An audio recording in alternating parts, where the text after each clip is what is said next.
and welcome back to Inside the Artist Studio. I'm Cheryl Gleason, and today we have the pleasure of interviewing Melani.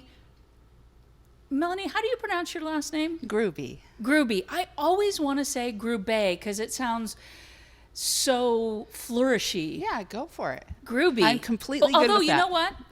Groovy is very groovy. Yeah, it is. And I did grow up in the 60s and 70s, so we're going to go with that. So today we have Melani Grube, and she has art like I haven't seen in a long time. So let's delve right into it. What was your first memory of art like as a kid? Well, I mean, I think I saw a lot of art, especially from picture books early on, but the thing that really got me was at the back of a comic book, you know, they have those ads for if you can draw this, you're an artist, you can take our course. And so I drew it because I thought it was so good looking. And it was... Was it the turtle or the squirrel? No, I took it to my dad and I showed him, and he said, "Do you know who this is?" And I said, "No." He says, "It's Winston Churchill." And that was a serious sketch. yes, it was a pen and ink, but I was trying to achieve it with like a pencil, you know. And so he proceeded to tell me all about Winston Churchill. But I was just interested in the sketch. So. I was thinking more along the lines, remember those highlight magazines? Yes. And they had that simple little sketch, if you can draw this, and oftentimes it was a little cartoon, very simple. Yeah. So that sounded a whole lot more difficult. It really wasn't. It was amazing how much that artist achieved in so few lines. And that's what I think really drew me to it. I was like, how does he get so much character in, like, I don't know, under 15 lines? It was amazing. That's awesome. So how long have you been doing art? You know, really, I've been creating all my life because my mother really fostered that in us. And you're lucky. I am really lucky because she was a musician. Sitting, doing my homework at opera rehearsal and orchestra rehearsal was very common for me. Oh, how fun. It was really fun. And she would always have crafts for my sister and brother and I to do. And so it was really, we all were gravitating towards it. And we were kind of told that, you know, that's not a career. So yeah, that's the one I'm familiar with. That's not a career. Yeah. It's good with your little sketching, but you need a real job. But, you know, I still started doing art all throughout my life. I would be doing art projects for things that had nothing to do with art. Like in martial arts, I was getting my, I think, second degree, and we had to do a report. And so for the report, I painted a fan, and with this figure of an owl swooping in. It was all part of my theme of my thesis. And I'm like, nobody else here is going to do art as part of their project for this. You know, it's funny you say that because when I was in junior college, I took, the canvas boards. Yes. 8.5 by 11 canvas boards and put modeling paste and painted whatever, like I did one on the caves of Lascaux and painted them like the caves of Lascaux. Oh my gosh. I did one on a church, and so I painted it like a French church. Yes. So, no, we are kindred spirits. We are kindred spirits. Yeah, I've always I felt like that. Yeah. So at what point then, because you were doing art that whole time, when did you start calling yourself or introducing yourself as an artist? Well, what happened was I started a teaching credential program to become a public school teacher. And as I started it, then I all of a sudden had this problem. I had to go to the doctor, and they said, you're going to have major eye surgery. And that kind of stalled that class till later. And what happened was every time I took a class, I got a new ailment that had nothing to do with the one before it. And interesting. Yeah, so that went on for about 2 years of me trying to take classes and getting sick and having 2 different surgeries and a trip to the ER. And finally, I asked myself, what is going on here? What am I doing wrong? Why is this happening? And this little voice said, you didn't devote yourself to being an artist. And I went, yeah, I can't do the teaching credential program. So your passion was coming art. Through. Yeah, and it said, you can't waste any more time. You know, do you think all people have those little voices, but so much of the world or others drown it out and they don't listen to it? Oh, definitely. I think we all have it, but I think some of us learn early on to ignore it, and then it just goes away. And even people around me told me, no, you should just stay with the teaching credential program. Yeah. So it's hard to listen to that voice, but that was... Well, I guess the big question is, are you happy for the decision you made? I am. Then it was the right choice. Yeah. That's awesome. Yeah. So what types of mediums have you worked in? I was doing watercolor for a long time before I really started differentiating myself and listening to my own authentic voice. And what's strange is when I finally developed the style I'm doing now, it was really bringing together all the things I'd done, except for one part. So I realized that I loved the watercolor, but I wanted more colors than what they offered in the watercolor palette. So I went over to acrylics, and I started treating them like watercolors, but I still wasn't getting what I was supposed to be doing, what that voice was. And then when I thought, I'm just going to add a little ink in here, and it so worked for me. I was like, oh my gosh, this is so much better. And after that, there was no going back. And then I added in pastels for refining and adding values and background. And more recently, I've added in watercolor pencil in addition to that. And I'm experimenting I love with watercolor pencils. Yeah, Oh my just God, those discovered them. are love them. Yeah, if you do any type of mixed media, I think they really Yeah. yeah. I love it. I agree. So what would you say? What does it feel like when somebody connects to your work? We see work all the time, but sometimes you're just really drawn to something, and there's something in that just really connects in some sort of way, either viscerally, emotionally, spiritually, whatever, academically even, right? Right. What does that feel like when people make It's- that connection? It amazes me and it stuns me at the same time, because I Yeah. feel like the message that was coming through the art came through, and whatever, it wasn't about me doing that message, but whatever had to come through. And it amazes me that someone other than myself benefited from that.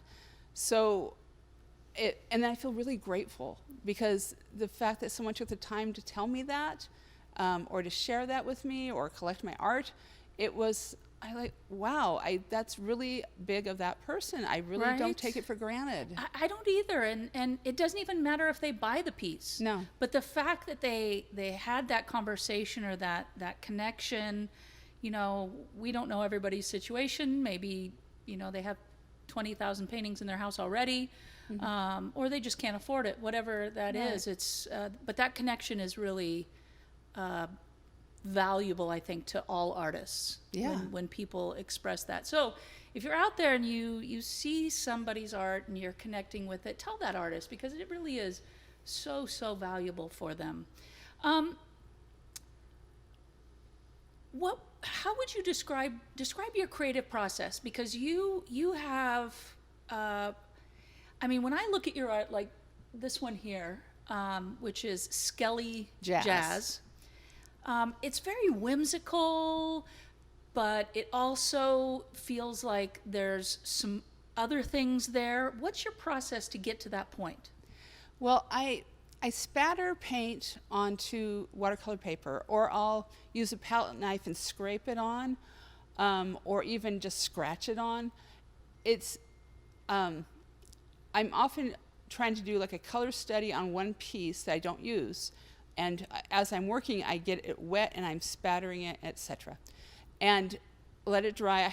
I like to have lots of those around. And then when I have a theme to go in with, maybe it's for a show. So that's almost like your gessoed canvas. Yes, that's my prepared substrate. Yeah. And I even Interesting. I call them my canvases. Yeah. Yeah, and then when I have a theme in mind, then I collect music into a playlist, because that's kind of my pathway between the spatter and the music. I can get into that part of the subconscious, the deep psyche, the collective subconscious, to collect the images that are there. And so then I just stare at them. I stare at these things until I find an image coming through, and I don't necessarily, when almost 98% of the time, I don't know what I'll find. And even with So this it's kind of like a Rorschach test. Exactly. And if you stare at clouds and see things in them, this is what this is. And I think it's really effective. And so these skeletons, which is one of my favorite series, It's my favorite. oh, thank you. I love them. I love them. I love them because they live outside the boundaries of what we do. And they don't play by our rules because they're dead. They don't have to listen to what society says anymore. Now, are you a big fan of Dia de los Muertos? Oh, yes. Yeah, right? Yes. Isn't it great? I think that helped spur it on. And I of course, Halloween, I love. Anything dark, I love. So between those, and then there was at one point a voice that said to me, you should really do skeletons. And I'm like, I don't know how I would do that. At that point, I was really doing more human figures. And so... Well, and they're very different. You know, as you look at Skelly Jazz or you look at Skelly Pirate, they're somewhat abstracted. You know, not everything connects. They're kind of floating out there like clouds in some ways. But when you look at it, your imagination fills everything else in. Yes. And that is one of the things that I love. So when you made that comment about how this guy depicted in the back of the comic strip with 15 strokes, a picture that was so recognizable, I feel like you do that so well. Thank you. I think that's what I've always strived for. And I don't know why it's important, but I think that I've heard before, you should never put more marks down than the minimum that are needed to show what you're showing. Less is more. Yeah. Yeah. I need to learn that lesson because... Oh, no, you don't. You're amazing. You're amazing. I love your work. Oh, more. More. Oh, my God, too much. No. So when you work like this, because it is watercolor, and you feel like you've gotten to the point of it's too much, what do you do? Sometimes I have a lot of regret. And do you just take it in a complete different direction? I have taken it in a complete different direction. Usually I am working with the pastels to help balance things out and to bring out more colors where there's just blank paper. Yeah. So that's usually more my problem. Am I leaving too much blank? And do I need to fill it out more? So I think that's more my problem. Once in a while it'll get too dark and I'll have to go, okay, do I need to just go dark with the whole thing and reevaluate my values, the dark and light parts, how the eye's traveling through this piece. Yeah. Well, you do a great job. Oh, thank you. So who are your favorite artists? You know, I love mainstream and I love off the mainstream. So I'd say I love Vincent van Gogh.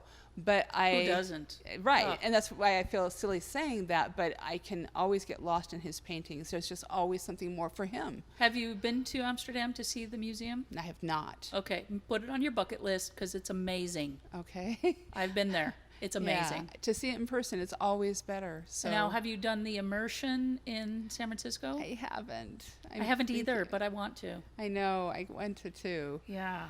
And then the off the beaten track, I love Odilon Redon. Yes. Who I think I first saw at the Met in New York, and I was just he's a symbolist painter, but he's also works in pastels, and it's just it's mercurial. It's so much from the dream world, and that's what I like to work from, is the dream world. Yeah. So a lot of that dream world came out in high popularity with the surrealists. Yes.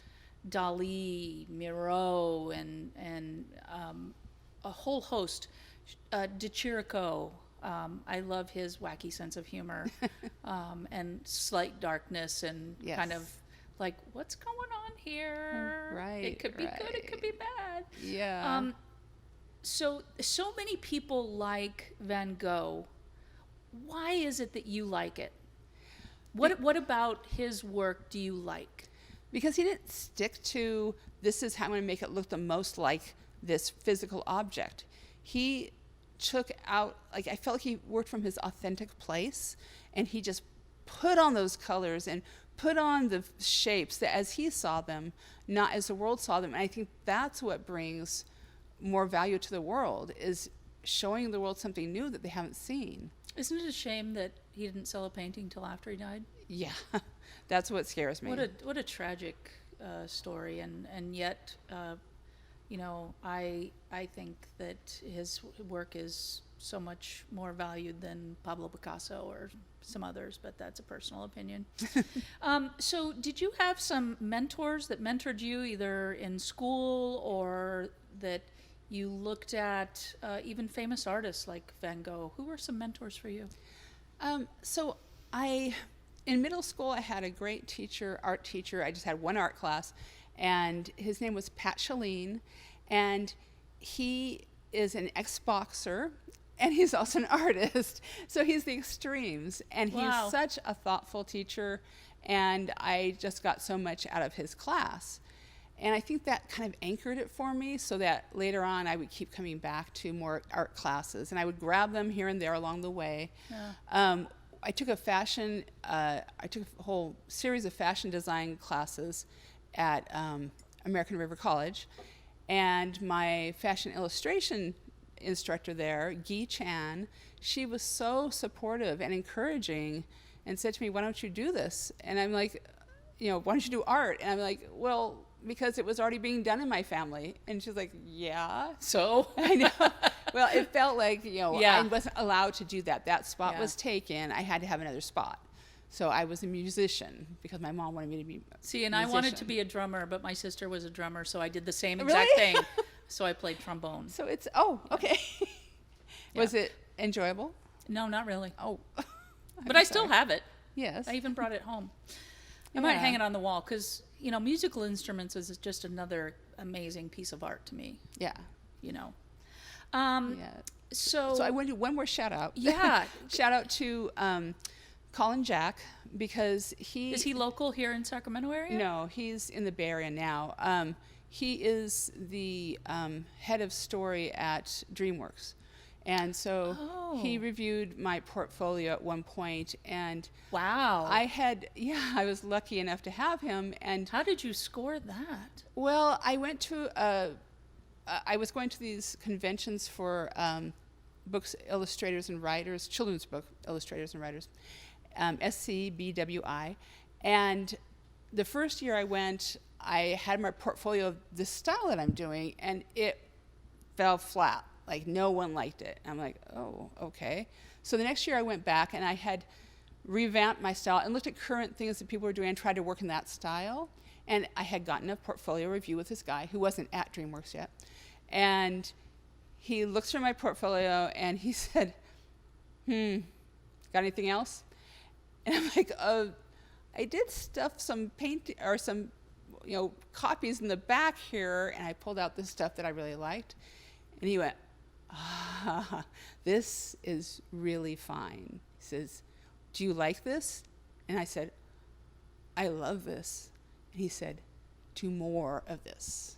Do more of this. Wow. And that was just a pivotal point for me. That was a Vincent Van Gogh moment. Yeah. So it was what everybody wants to hear who's an artist. They want to hear affirmation of what they're doing if it's something that means something to them. Yeah. And so I felt like that was so important. And since then, I don't know that I've gotten that affirmation again, but it was... But it came at a pivotal time. It did.